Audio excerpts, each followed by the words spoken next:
Welcome to this candidate forum featuring the candidates who are running for Robbinsdale Ward 2 City Council seat. I am Patsy Green. I am President of League of Women Voters of Crystal New Hope, East Plymouth, Robbinsdale. The League of Women Voters sponsors these forums to provide the public with an opportunity to hear the candidates discuss the issues that are important to the public. League of Women Voters has a proud history of citizen education for our communities and to help voters make informed decisions in local elections. Thank you. That's just our first faux pas. There'll probably be a couple more. League of Women Voters is a nonpartisan organization and does not support or oppose a political party or candidate for office. The League has a long-standing history in our communities of providing unbiased candidate and issue information that is widely used by Minnesota voters regardless of their political beliefs. The views expressed here tonight are those of the candidates and not those of the League of Women Voters. We always hope there is enough time for all questions, but if you feel that your question was not answered, please contact the candidate directly after the forum. It is the League's policy to record and post the entire candidate forum without editing, so that the public will see the event in its entirety and not just selected scenes or sound bites. Excerpts or edited clips of candidate forums may not be used for partisan or political purposes. We want to thank the candidates for participating. We want to thank CCX Media for their coverage of the forum, the City of Robbinsdale for their assistance in the use of their council chambers. And now I'd like to thank and introduce our moderator, Jackie Wells, a certified moderator from the League of Women Voters of Golden Valley. Thank you. Thank you, Patsy. Good evening, everyone, and welcome to the candidate forum for Ward 2 Robbinsdale City Council. The candidates are seated in alphabetical order, and they will take turns being the first to answer each question. The format will begin with opening statements. That will be followed by written questions received either from you, the in-person audience, or those sent to the League email in advance. And finally, we'll end with a closing statement. The choice of questions will be made by me in a good faith effort to reflect the interests expressed by both audiences, here and by email. Please remember that while respectful disagreement with a candidate's position is fine, personal attacks are not allowed. If your questions were not answered, please talk with the candidates after the forum. The candidates for Robbinsdale City Council Ward 2 are Mark Akerlund, Kyle Billy, David Durkers, Jason Greenberg, and Christopher Rasmussen. All 5 candidates were invited. Mark Akerlund and Kyle Billy were unable to attend. They were invited to send a statement to be read, and I will now read the statement that the League received from candidate Kyle Billy. Hello, my name is Kyle Billy, and I'm running for the vacant seat here in Ward 2 Robbinsdale. Unfortunately, I'm unable to be here today as I am in Washington, D.C. at the North American Building Trades Union's Legislative Conference. I would like to thank the League of Women Voters and the City of Robbinsdale for making this forum possible. I'd also like to thank the League of Women Voters for the opportunity to share this statement on my behalf. I'd also like to thank the candidates who are able to be here today. It's a pleasure and honor to be a part of a group who is committed to serving the residents of Ward 2. My campaign information and contact can be found at my web address, and I'll spell it out. KYLEBILLE, 4, robbinsdale.com. I have also submitted responses to questions from the Sun Post and to the League of Women Voters Vote 411 Voter Information Survey. I've been a resident of Robbinsdale for over 4 years, along with my co-parenting partner who grew up here in Ward 2. We are happily raising our 2 amazing and super fun daughters, just a few blocks from their grandparents, and we are here to stay. We enjoy neighborhood walks and hitting the trails for walking, biking, and playing in our parks. As your councilman, I will focus on improving pedestrian safety and accessibility measures for all forms of transportation, while also working on measures to keep us safe on our main roads. I'll also focus on the Energy Action Plan. As both a homeowner and a renter here in Ward 2, I see the immediate need to modernize the way we heat and cool. Working with all parties to reduce energy waste through incentives and grants, making any change a seamless transition with immediate benefits to all parties. There we go, sorry. I strongly support the reduction of pollution with logical and safe public transportation. After meeting and talking with many of our neighbors regarding the latest Blue Line plans, the concerns I hear, I share myself. We need to find solutions with little impact to our current roadways that do not negatively impact our businesses, and most importantly, do not impede our vital emergency services. If approved, it needs to be safer and more secure than any other light rail line in the Twin Cities. My work experience and drive is what makes me the perfect candidate for public service. Having worked for smaller family businesses, my professional career is steeped in labor, tech, hospitality, and service. Today, I proudly pay my dues as a member of the NCSRCC Local 322. As a union carpenter, I have a fundamental understanding of what goes into larger scale projects. I've also learned how important safety is on the job site, and I will work with the council to properly vet our contractors, ensuring our contracts are not going to bad actors in the industry. In all of my roles, I've been a leader and an asset for the business by forming strong relationships. My unique background and perspective is what Robbinsdale needs as we plan and build for the future. Kyle Billy. Okay. Let's see. Oh, here we go. Okay. Candidates, we have 2 timekeepers right here in the front row, and they will ensure that each candidate gets the same amount of time to respond to all of the questions. The timekeeper will hold up a card when there are 30 seconds left, 15 seconds left, and then a big old stop sign. And we would ask, if you see a stop sign, to please complete your sentence and stop. Okay, I'm sure you're all tired of hearing from me. So let's get rolling and hear from our candidates. And we will begin with the opening statements. You will each have up to 2 minutes for your statement, and we will begin with Dave Durkers. Thank you, Jackie. And thank you to the entire League of Women Voters. Very excited to be here tonight, and this forum just overall is a great, real service to our community, so thank you for that. Quick introduction to those who may not know me. My name is Dave Durkers, obviously here. I grew up in Circle Pines, which is up in the North Metro. My family relocated to the East Boston area when I was 15, so I spent my high school years out in a town called Winthrop, Massachusetts.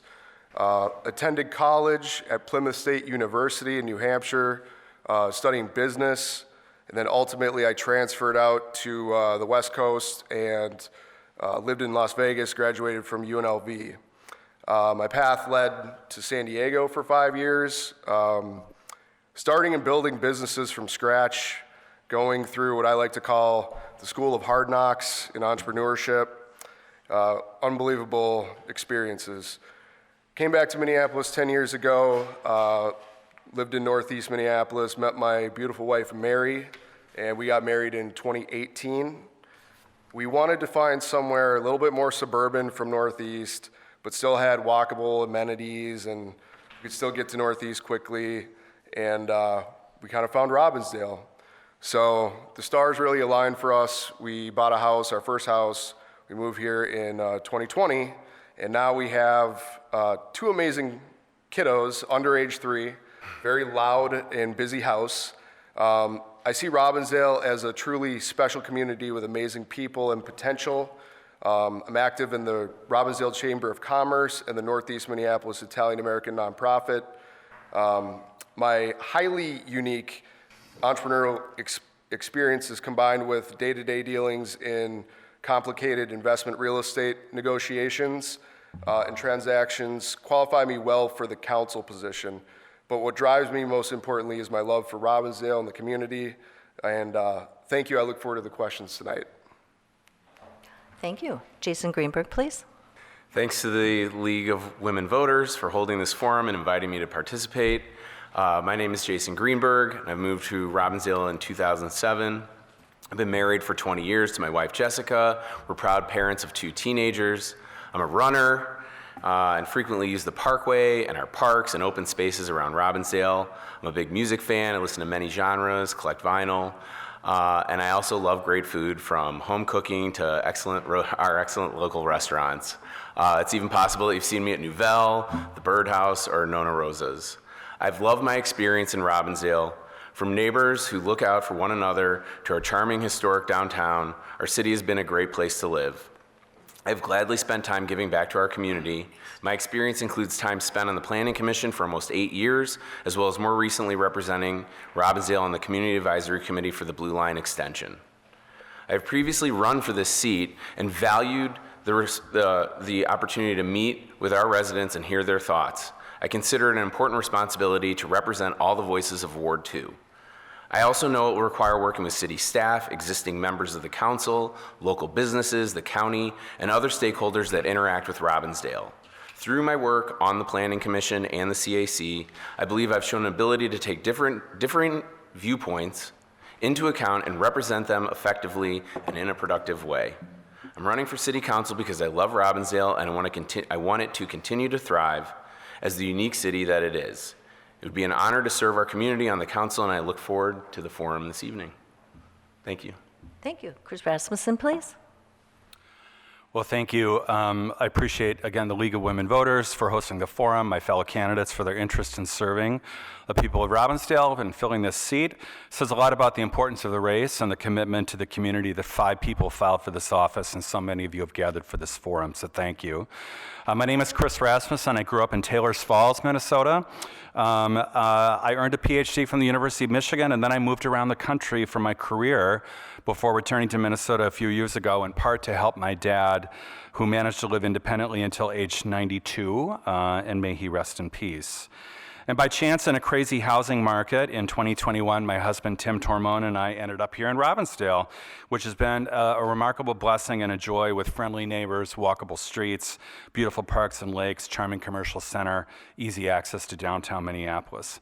It's preserving and enhancing the quality of life in Robbinsdale as a safe, vibrant, welcoming community that motivates me to seek election to the City Council, building on the efforts of past community leaders and volunteers, collaboration with the many residents who commit their time and talents to committees, task forces, planning groups, and neighborhood associations. I've spent the past 20 years of my career bringing people together to tackle shared problems and promote opportunities, mostly by helping people improve their quality of life through education and job training. My own parents went back to school in their 40s to improve their earning prospects and support our large family, and that's always inspired me. My work is focused mostly on improving access and affordability in college, which has involved collaborating with elected officials across jurisdictions, including legislative leaders from both parties, governors' staffs, college and university presidents, business leaders, and nonprofit organizations. I worked at the University of Minnesota for 10 years before moving to Maryland, where I was elected 3 times to the City Council for a suburban municipality near Washington, D.C. And I believe these experiences make me uniquely qualified for the Robbinsdale City Council, and I appreciate the opportunity to have a conversation this evening. Thank you. Thank you. All right, now we'll move on to the questions from this audience and those submitted to the League email. Candidates will have up to 1 1/2 minutes to answer these questions, and we will begin with Chris Rasmussen. This was our most popular question in person and on the email. What are your views on the current alignment of the Blue Line? What changes, if any, would you require for the project to move forward, or is a line down Bottineau unfeasible? I am against running the Blue Line up Bottineau Boulevard, full stop. I think that was the calculus on public transport has changed radically from COVID, where we have to think differently about moving people into and out of downtowns. That follows a very different model, and all the metrics really were based on a pre-COVID approach to public transportation and the building of that light rail line. I've seen firsthand, living in Maryland with the Purple Line, which is part of the Metropolitan Washington Transit Authority, a light rail line that was delayed for years and is now about $2.5 billion over budget. We've seen certainly the Southwest Light Rail also face similar kinds of situations. It's hard to believe that anything different would happen with a light rail constructed up Bottineau Boulevard.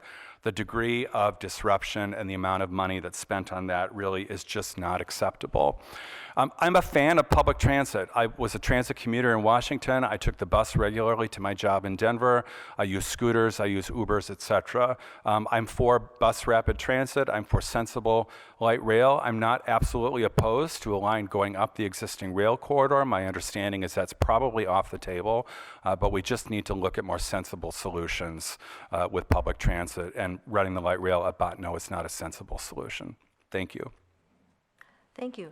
Jason Greenberg, please. Yeah, I mean, I really wish, there's a lot of things that I agree with what Chris said, but I can't be as optimistic based on my work with the project. So as far as, hoping that it would be in the rail corridor or that we would get a bus rapid transit option, because in working with the project team and the CAC, the only option that they seem willing to move forward with is the alignment down Bottineau Boulevard. And at which point, my take on it is I want to make sure we get what's best for Robbinsdale.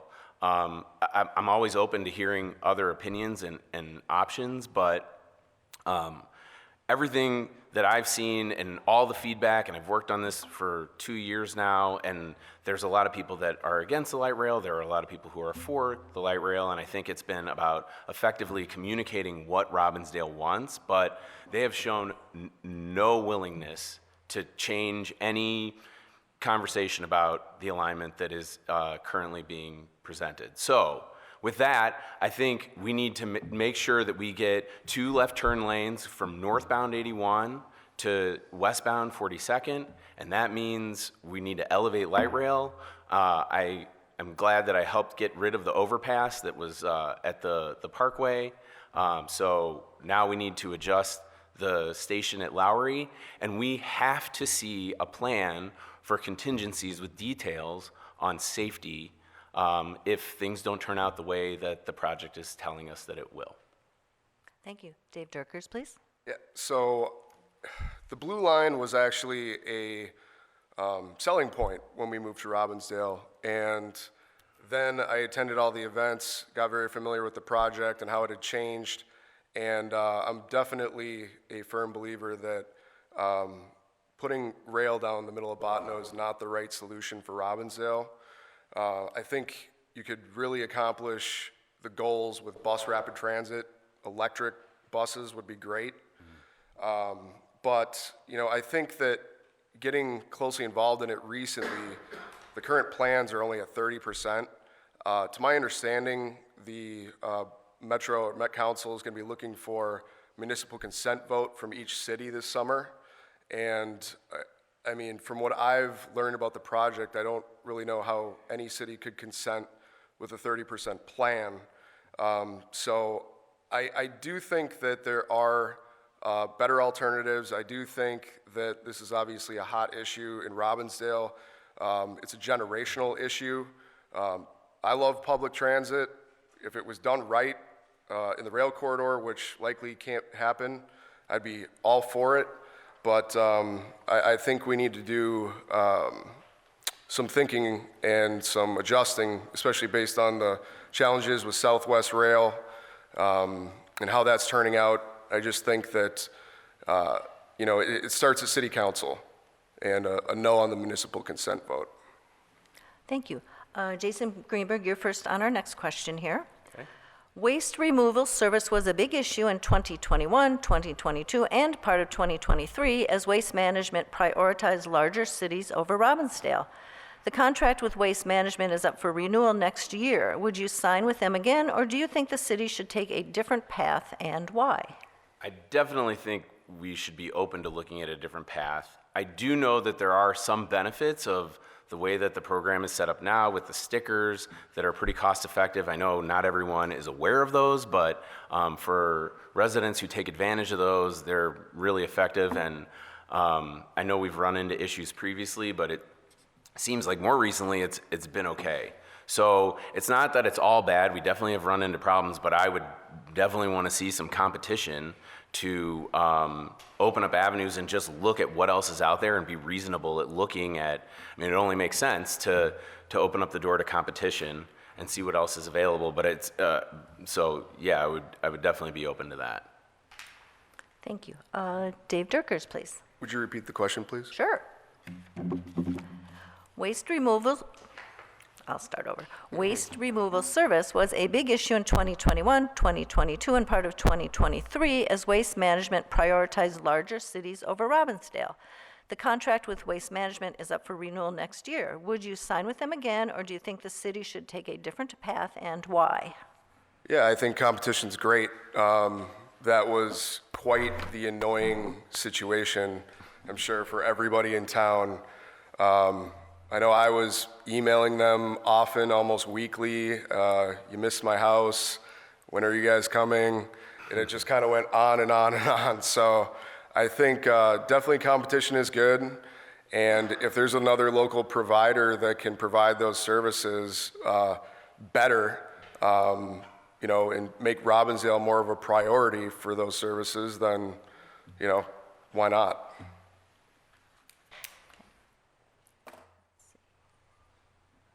Oops. Chris Rasmussen. I almost missed it. Thank you. Well, in my experience, having served on city council previously in Maryland, the top three issues really are safety, trash pickup, and street maintenance. Not necessarily in that order. And so, it is something that certainly is an issue that everybody deals with. Everybody, needs their trash picked up and an opportunity to recycle. And I appreciate the way the city has moved forward with compost as well. That's much appreciated. There were a lot of weird things that happened early in COVID, and one of those had to do with supply chains and labor. And some of that, I think, was unavoidable in terms of getting enough people to drive trucks and to be able to manage all the routes. That being said, I think the performance of a particular contractor needs to be taken into consideration anytime it goes out to bid, and to look anew at what are the competition, what can they offer, frequency, costs, efficiencies, et cetera. So yeah, absolutely it makes sense to go out to bid. I don't think any particular vendor, by virtue of having had a contract, necessarily gets any sort of priority going forward. Certainly, past performance can be taken into consideration, but it really should go out to bid. Thank you. And let's see, you get to answer first this next question. Please describe your perspective on policing and public safety as it relates to Robbinsdale. Well, I think my colleagues, one or both of you mentioned, safety is multidimensional. Certainly, crime prevention and visibility of police, not just in squad cars, but also on foot, that are not just sort of patrolling for looking for necessarily potential crimes, but are building relationships with neighbors. I think the infrastructure around National Night Out, and I know that we've had police officers that have come to our neighborhood gathering every year, really means a lot. It's also pedestrian safety. It's the way that people feel about the ability to move from point A to point B. The accommodations, I think, is also a good part of that.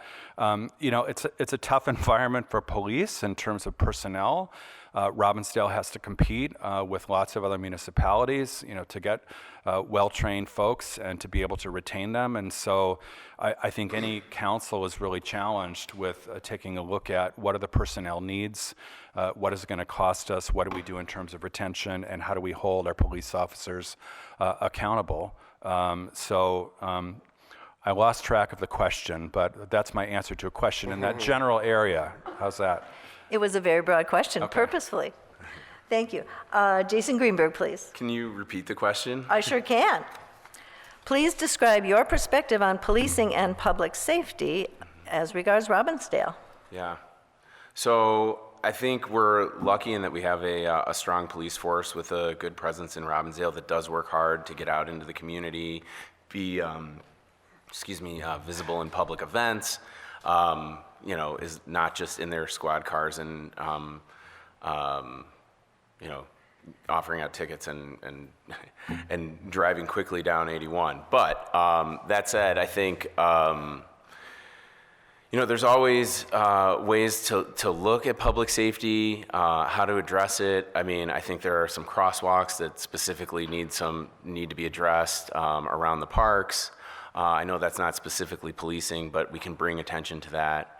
The other piece that I would say is just that, making sure that the police force does strive to always improve and be their best. So I know they do a really good job. There's a lot of training. There's a lot of mental health training that goes into the way that they interact with citizens. Any interaction, a lot of times interactions with police are not at people's best moments, so they do a good job of de-escalation. But there's always room to improve. So, and I do agree with Chris in the fact that we are in competition with other municipalities, and I know that we're short-staffed, so working with the city staff to find ways to increase their numbers and just representation around the city. Yeah, so when it comes to policing, in the 3.5 years that I've lived here, I've been very impressed with the Robbinsdale Police Department. They are very visible. You see them kind of all over the place, policing, and personally, I haven't heard of any major complaints. I know that they've obviously dealt with some high-profile things that they've been challenged on and have been proven to abide by the law and everything like that. So I think for a small city, we've got a great police force. I would just say that, the idea of just continuing to back them I don't know where their staffing levels are, but if they are low, I would say that's a priority because I think they've got a good team there, and so that's important for every resident. But as far as public safety goes, I echo the idea of crosswalks, especially the areas east to west crossing Botno from 42nd to 40th. Those 3 intersections, I think, should be completely redone. So it's a lot easier for people to get from one side of town to the other because, the lakes are on one side, the downtown area is on the other side, and part of the, charm of Robbinsdale is being able to walk areas. And, when you have kids and things like that, I drive across that, all the time, and you see the signs that have been hit, so pedestrian safety is important. Thank you. And you get our next question first. Okay. What is your perspective on building a community center in Robbinsdale, and do you believe it would attract and keep families living here? Yes and yes. I think that a community center would be amazing. One thing that I actually do in the wintertime, because I like to run outside and I like to run around Crystal Lake daily when I can, I'll go over to the New Brighton Community Center where they have an elevated track and they've got indoor volleyball going on and they've got teams in there for the local schools playing. They've got a great gym, personal trainer in there. It's a beehive. It's really the center of the city over there. So, and I've been to others. Plymouth just built one that's amazing. And I think for everybody in Robbinsdale, for how active and engaged people are and love to be outside and love to, work out and get a workout, it would be great. So, yeah, I think it would be great for the city. Thank you. Chris Rasmussen, please. Conceptually, sure. I think it's makes sense to consider building a community center. It's a little bit unusual for a community of this size to not have a facility of that type. That's one thing to ask people, would you like to have a community center? Well, of course. Second is, well, would you like your taxes raised to pay for the construction and maintenance of a community center? Well, I'm not so sure. I mean, they'd have to see really kind of the laid out plans. Will it involve a tax increase? Is there a special sales tax now? The state of Minnesota has granted municipalities a little bit more leeway to implement sales tax. Do we have enough of a sales tax base to merit that? The long-term maintenance, a fee structure, all the things. I mean, so any kind of consideration of the construction and kind of staffing of a community center certainly has to take that into consideration. I'm with David. I'm not a runner, unlike my 2 colleagues here. But I do like to walk around Silverwood in Silver Lake, and there's a beautiful facility there, which is not quite a community center per se, but it has some of the amenities that you can kind of associate with a community center. Well, you know, would it have a gym? Would it have a banquet hall? I think there was also some discussion I read, I think in past meeting minutes, about repurposing the facility at Sanborn Park, for example, thinking about large gathering spaces that would make sense for families and celebrations of all types. So, thank you. Thank you. Jason Greenberg, please. Yeah, so I think one of the areas where this question is coming from, and Chris just mentioned it, is that there has been discussion about an event center or some kind of community center in Sanborn Park. And I can tell you that some of those plans included a facility close to Shoreline Drive, right where the baseball field is now, and I absolutely do not support that. So whether we want to look at redeveloping what's in Sanborn currently or looking at other options within the city, I'm open to it, but I also share Chris's concern and really would want to make sure that we hear from the community on what do they want. So some people feel like it's really important to have a community center, and I can see how that makes a lot of sense. There are some resources that are available within Robbinsdale through the Robbinsdale Middle School, so there are some things that maybe people don't know about, but at the same time, people have pride of place in Robbinsdale, and we have a great community, so I think it would make sense to have a community center, but that's the trade-off on that is, you know, how do we pay for that? And it doesn't just, you know, happen out of thin air. So I think that's something that, given the choice and just laying it out for the people of Robbinsdale to help make that decision and hear what they have to say would be really important. Thank you. And Jason, you are first up for our next question. Okay. What would be your goals in business development for Robbinsdale over the next 5 years? And do you or do you not support economic incentives to encourage more business development? And explain why. Yeah. So, I mean, we're really lucky in that we have a unique, historic downtown that has a lot of local independent businesses. And I think that's something that I definitely want to support as a community, to bring more independent businesses to our community, to help support our community and those business owners. So I think, yeah, I mean, if there's economic incentives that can help them and that can be distributed equitably, then yeah, I'm all for it.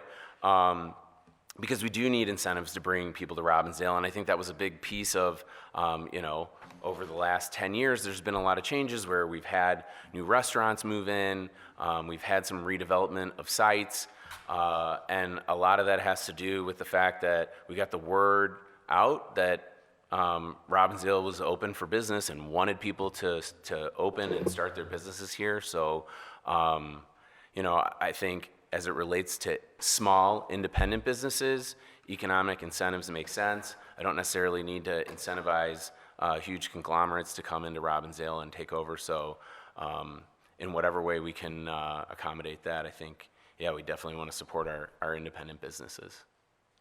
Thank you. Dave Durkers, please. Sure, thank you. So Robbinsdale's downtown, historic downtown, is the Twin Cities, really Minneapolis' original first suburb. And it's, you know, highly unique in that sense. So anything we can do to continue to build it, I think is great. I think it needs to be a little bit of controlled growth, meaning the people who have invested time and money into Main Street, the small business owners, you don't want to see the big box type people come in my opinion. I think, you know, the fundamentals of what's already been established are great. So continuing to build on that, I think would be really a motivation of mine personally. But as far as economic incentives, there's no doubt about it. I mean, you know, any of the developments that have happened in Robbinsdale have TIF money, big developments. So there's, you know, definitely parcels and areas along Hubbard that, you know, can definitely support redevelopment. So, you know, I think getting more events also on Main Street in the summertime would be great, because that brings people, the Wheels of Italy event was awesome. if anybody went to that. So, just getting more people to come to Robbinsdale, see what can happen here and be part of what's going on is what I think should happen. Thank you. And, Chris Rasmussen. Well, it's interesting, like when we moved here a few years ago and then talking to people, so where'd you move? Oh, we're in Robbinsdale. It's like, oh, Travail, like without doubt. Or Pig Ate My Pizza, like, well, it's not called Pig Ate My Pizza anymore. But what that says to me is people know Robbinsdale. A lot of folks know it because it's a destination. Those are destination restaurants. And there's something to be said for expanding Wicked Ward. I would add to that as well, and some of the other restaurants. To the extent to which that really is beneficial to the residents of Robbinsdale, because what that does is it brings people into the community. They're spending money. We're able to employ more people. There's sales tax revenue. I don't think we have a local sales tax, but all the things that come from having a vibrant business community, it makes sense to try to expand that, right? At the same time, there are plenty of community members of different income levels that wouldn't necessarily eat at those restaurants all the time. So you do need a mix of different kinds of retail that meet different needs that people have that allow them to shop in Robbinsdale without having to go, down 42nd in New Hope or some other area. Then the question becomes, well, how do you go ahead and incent that? I mean, and this is laid out very, I think, clearly nicely in the comprehensive plan around tax increment financing and various other ways in which you can incent that. So absolutely, thank you. Thank you. And you are up first for this question. Oops, which one is it? Oh, yeah. What do you see as the most important infrastructure needs for Robbinsdale and why? How do you suggest paying for these needs? A water treatment plant. Oh, wait, we did that. Congratulations to all the folks who worked behind the scenes and the council members who made that happen. My home appliances also, thank you for the softening of the water. Could you repeat the question? I'm sorry. Sure. What do you see as the most important infrastructure needs for Robbinsdale and why? How do you suggest paying for these items? Oh my gosh. Well, the water treatment plant was certainly huge. I think, the naming of the community center, is that a need? Yeah, I mean, it'd be a nice thing to have, like that sort of rounds out the amenities that the community has. I think we have a pretty good road system, in terms of the basic infrastructure of the town and the way that previous councils and others have put aside money and have been planful and maintenance is pretty darn good.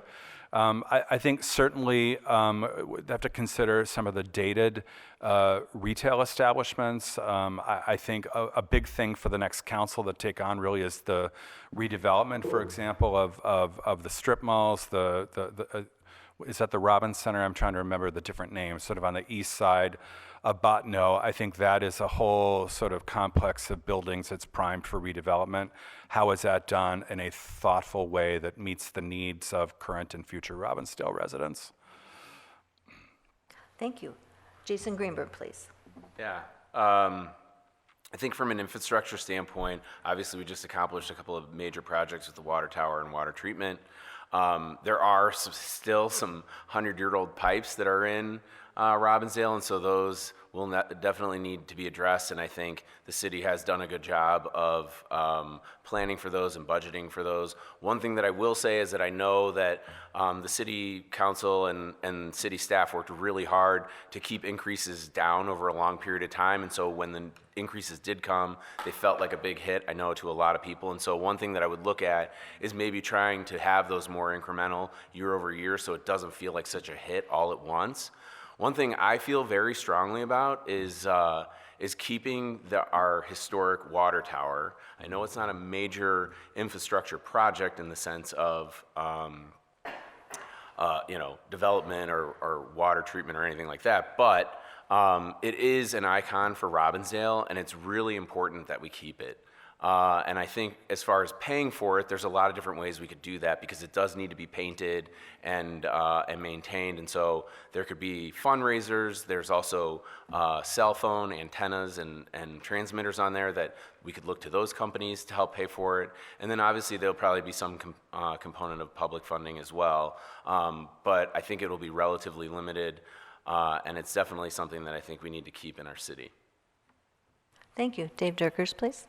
And Jason, I couldn't agree more with you about the water tower. I think that's a great idea. It's very iconic, so I agree. In addition, I would say that sidewalks. There are some good sidewalks, and then there's a lot of neighborhoods that just don't have them. So I think there is a plan. I don't know, I've read it online. I don't know if it's 2030 or 2040, where there's a map of all the sidewalks in town. I think on streets where those can be expanded, that would be great because it allows families and kids to feel more comfortable walking. Again, with all these great amenities, taking advantage of walking around here is really, a huge asset and a huge draw for living in Robbinsdale. So I think expanding that network where it makes sense would be great. As I already mentioned, the crosswalks and the crossings across Bottineau from 40th, well, really the whole city. Any crossing across Bottineau should be completely redone. It should be much more pronounced that it's a crosswalk. The speeds should be brought down, however that can happen. I know that's probably easier said than done, but that would be the goal. And then there's definitely roads in town, some of the major roads that do need repair that are getting patched, every year. And I know there's a plan overall to take care of that, but maybe to expedite that on some of the other roads because there are some poor roads in part of town. Thank you. And you are up first on our next question. The City Council approved an energy action plan in August of 2023. What changes, if any, do you suggest for implementing the plan? How will you help ensure that Robbinsdale embraces green energy through awareness and outreach, accessibility, and affordability? Yeah, well, I think for starters, Robbinsdale has been a leader in this. The word has definitely gotten out. I'm familiar with it. It wasn't something personally for me that I was, really drawn to, but because of the fact that it's been really put out there, I've learned more about it. I think that, you can see some of the, things implemented in the parks with the wind, with the lights at Lakeview Terrace Park. All of those types of things are I think, fantastic. So, I think that the ball is rolling.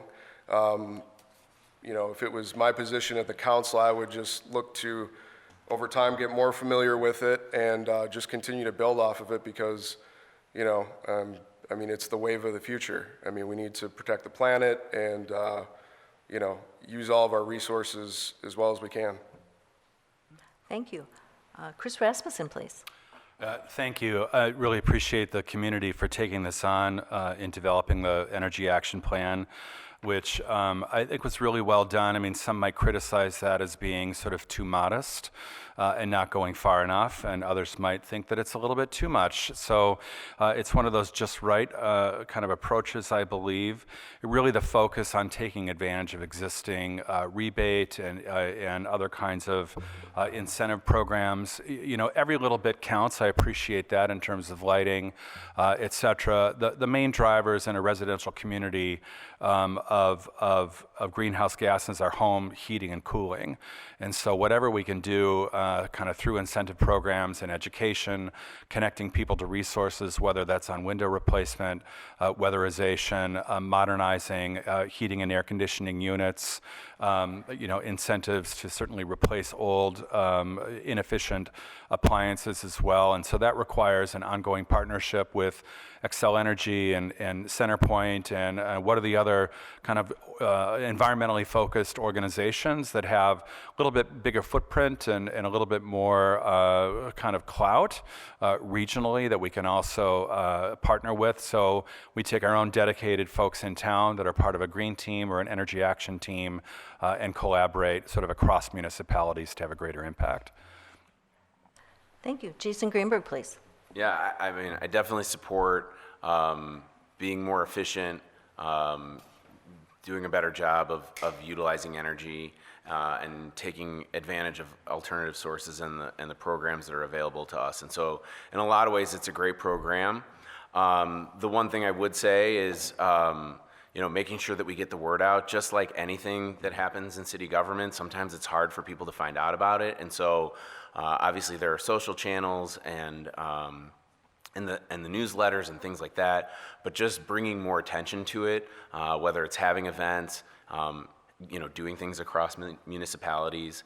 The one other thing that I would note that I think is a little bit different than what they've talked about, which I agree with, is just from a commercial and industrial sector, which represents a 5% of the footprint within Robbinsdale, but is 39% of our energy use. And so partnering with those businesses to make sure that they have access and that they can be more efficient will really have an outsized impact, because what they represent to the space within Robbinsdale, their energy use is much higher than that. Thank you. And you're up for this next question.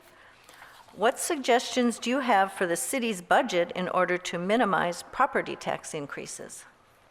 A light question. Yeah, I mean, I honestly think that the city tries really hard. I mean, I've been to a lot of city council meetings where they've had discussions about budgets, and I can tell you the existing members of the city council have taken it really seriously. I know the city staff and the finance and accounting teams are all involved in those decisions. And as I kind of mentioned before, I think they really tried to limit the increases, and what ended up happening, and really in bad timing, is we kind of got a large increase at a time where there was also additional inflation that was going around. So that made it feel especially painful. So as far as property taxes go, I mean, utilizing all of the things that we have at our disposal as a city.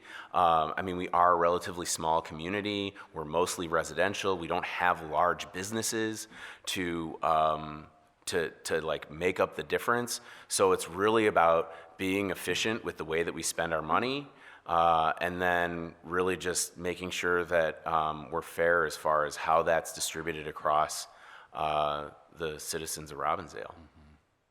Thank you. Dave Durkers, please. Yeah, thank you. So I know when it comes to property taxes, that really stems from Hennepin County. They're the ones that assess your property. I think from dealing with real estate over the last few years, the assessed values on a lot of properties, I think the county realized that they were low versus what they actually sold for. So I think the county has kind of overcompensated a little bit, which is why the taxes have come up so much so quickly. So, you can go and you can challenge that if you feel like, you can win a challenge. But when it comes to Robbinsdale specifically, in conversations that I've had with the city, it sounds like there is some pretty strong fiscal responsibility already in place, which I was really appreciative to learn of. So, I just think it's a mindset. I think it's a mindset of fiscal responsibility and, negotiation on, funding and where it should go to make sure that everything is taken care of, but at the same time, it's, not getting out of control for the residents. Thank you.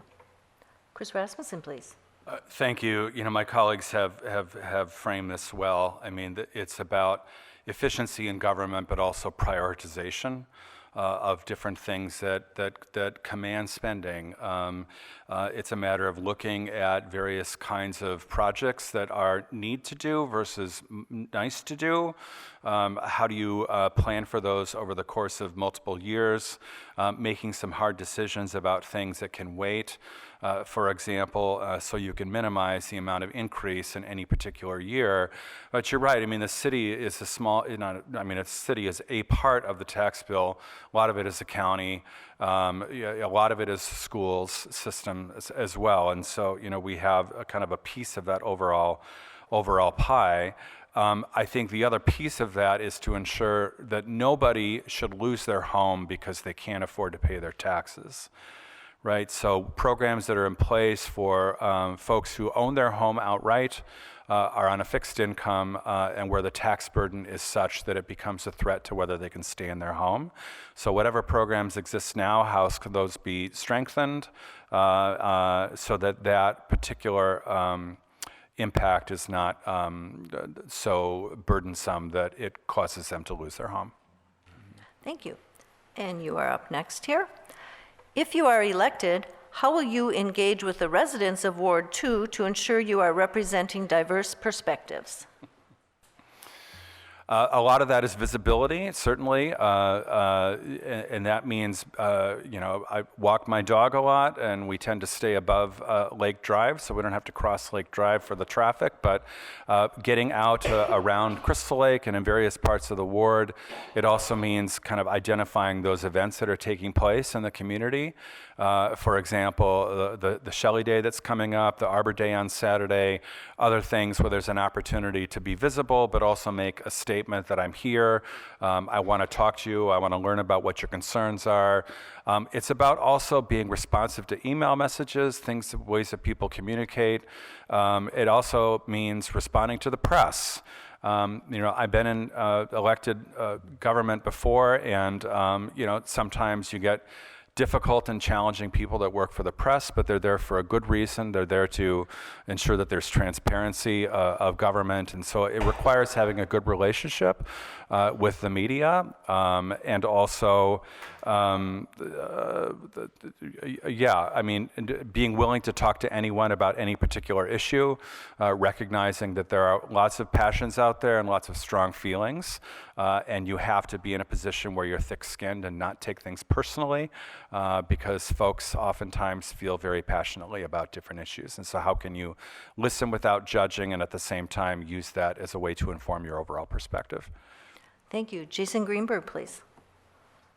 I have a website, I have social media, I have my contact information on all of that, but really I think the most important thing is just being available. So being out in the community, like I said, I run, so I'm always in the parkway, I go around Crystal Lake, I'm in different parks, so always open to listening and hearing feedback and being willing to follow up with residents and constituents and listen to what they have to say, and always being available to follow up. I also think that we can do more as far as having meetups and having events. There are a lot of city events, so making sure that we show up at those, or that I show up at those, which I have a pretty good track record of doing. And again, just being engaged in the community and making sure that I always respond to anyone that reaches out. Thank you. Dave Durkers, please. Yeah, it's a great question. I think that, as Jason said, simple communication is really where it all starts. I mean, I've had experience in the past emailing city council person and just got no response. So, just taking the time, if somebody reaches out to you, to get back to them quickly in a timely manner. One of the biggest assets I think Robbinsdale has is the diverse population. So I think that, getting in tune with, people that have different viewpoints, starting with your own viewpoint, but then taking the time to listen to others that have a different viewpoint, stay open-minded, and at the end of the day, your own viewpoint might end up being a little bit different.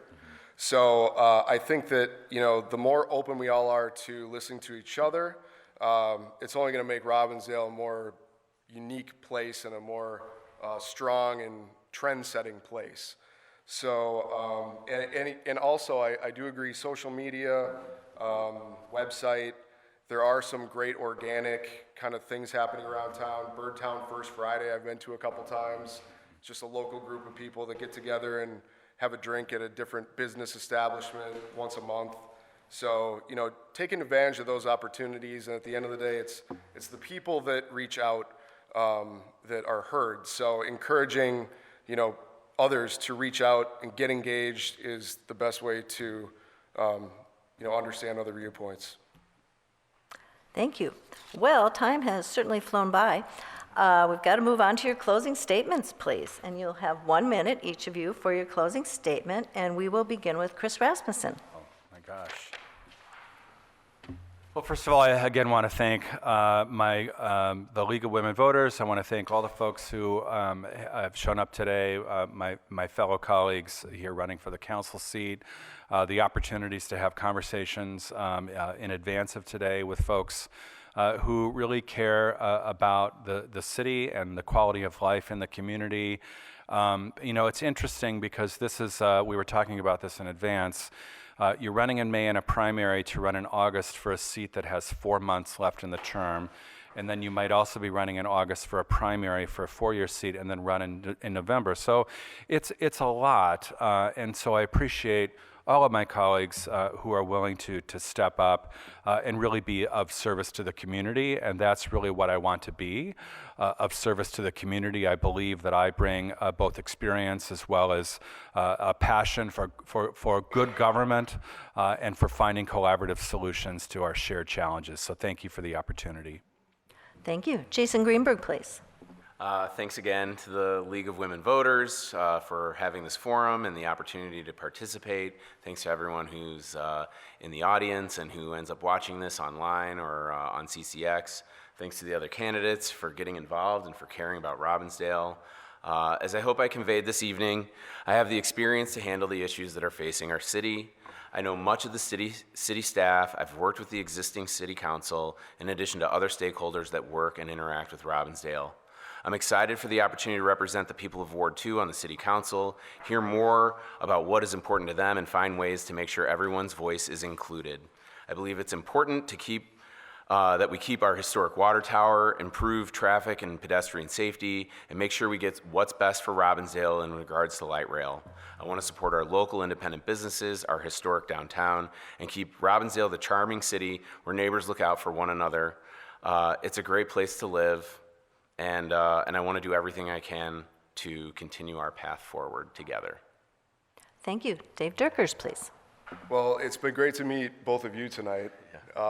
You see people online and you don't really know much about them, and then you get to sit and talk. And, you know, there's definitely a lot of good, you know, shared passion for Robbinsdale, which is great. So I want to say thank you to Jackie and the League of Women Voters for allowing us all to speak tonight. It's been great to be able to introduce myself to my neighbors, extended neighbors, new audience. You know, and like I said, going forward, if I have the seat, you know, I have my own opinions as a baseline, but, you know, the job isn't about me. It's not about us. I think we all hopefully know that.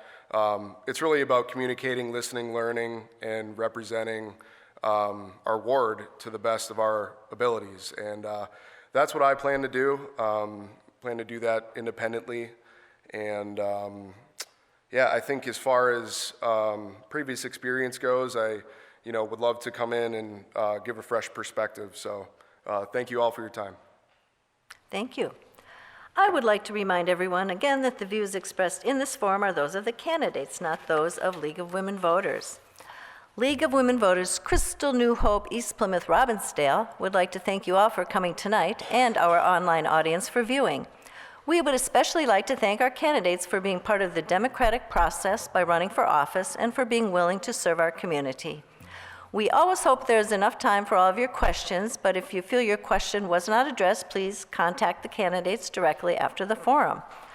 We want to encourage voters and the candidates to use vote411.org, which is a National League of Women Voters website that is the only nonpartisan one-stop site for all voter information. Registering to vote, checking your registration, finding out what's on your ballot, your polling location, and more.